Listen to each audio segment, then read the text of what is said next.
Honorable Boubacar Sidiki Diallo, président du parti UMP, Union pour un mouvement populaire. Quelles seraient les conséquences d'une éventuelle candidature des membres du CNRD? Alors, les membres du CNRD, c'est des Guinéens. Et quand on est Guinéen, on est soumis à l'autorité des lois guinéennes. Et la loi suprême, c'est la Constitution. Nous attendons là une nouvelle Constitution qui est exempte d'être taillée sur mesure. Tout élément dans cette Constitution qui donne des droits à des Guinéens leur permet de jouir de leurs facultés constitutionnelles. Alors c'est à la Constitution de régler ce problème-là. Mais si on met dans la Constitution qu'une telle frange de la population ne doit pas être candidate et qu'une telle autre peut l'être, c'est déjà très restrictif.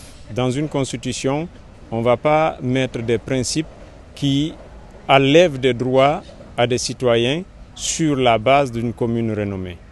Donc à mon avis, la constitution doit mettre tous les Guinéens d'égale partie et créer les mécanismes d'une compétition saine. Comment éviter une éventualité que les membres du CNRD soient candidats? On ne peut pas éviter qu'un Guinéen soit candidat à une élection dans une constitution. Ce n'est pas la vocation de la constitution. Et si nous voulons avoir une constitution qui soit le reflet de ce que la Guinée attend de ses lois, de ses normes et des facultés de vivre ensemble, nous devons enlever dans nos réflexions l'idée de restriction liée à des personnes. Imaginez un instant que la Constitution consacre qu'aucun membre du CNRD ne sera candidat et qu'aucun des anciens ministres et premiers ministres ne sera candidat. Nous préparons les bases d'une guerre civile. Alors, comment voudrons-nous enlever les uns et laisser les autres? La Guinée, aujourd'hui, est la résultante des actes de tous les Guinéens. Soit par acte ou par abstention, tous les Guinéens ont contribué à faire de notre pays ce qu'il est.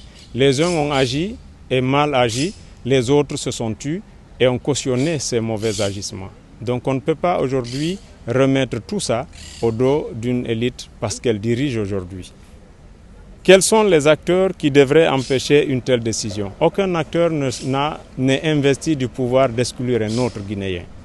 C'est du jamais vu, c'est du non-droit et ce n'est même pas de la bonne pratique ni de la bonne morale.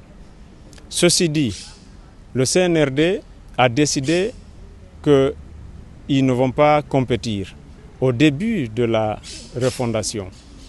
Maintenant, si les lois, la constitution nouvelle consacre que tous les Guinéens ont le droit, il y a des mécanismes.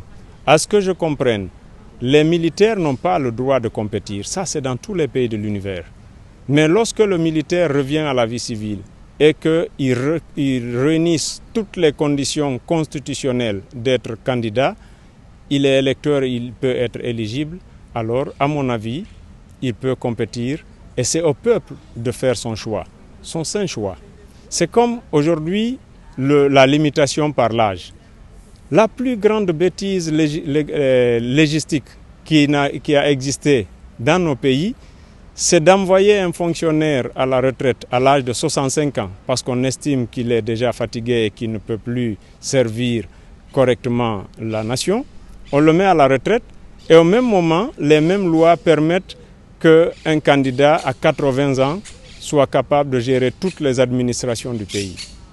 Je n'ai pas compris ça, mais c'est la loi.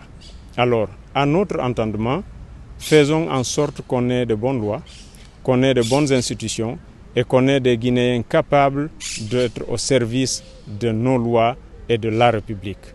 Nous serons affranchis de tout ce qui est sectariste, tribaliste et qui nous écarte de l'objectivité d'être un pays respectable et respecté. Je vous remercie.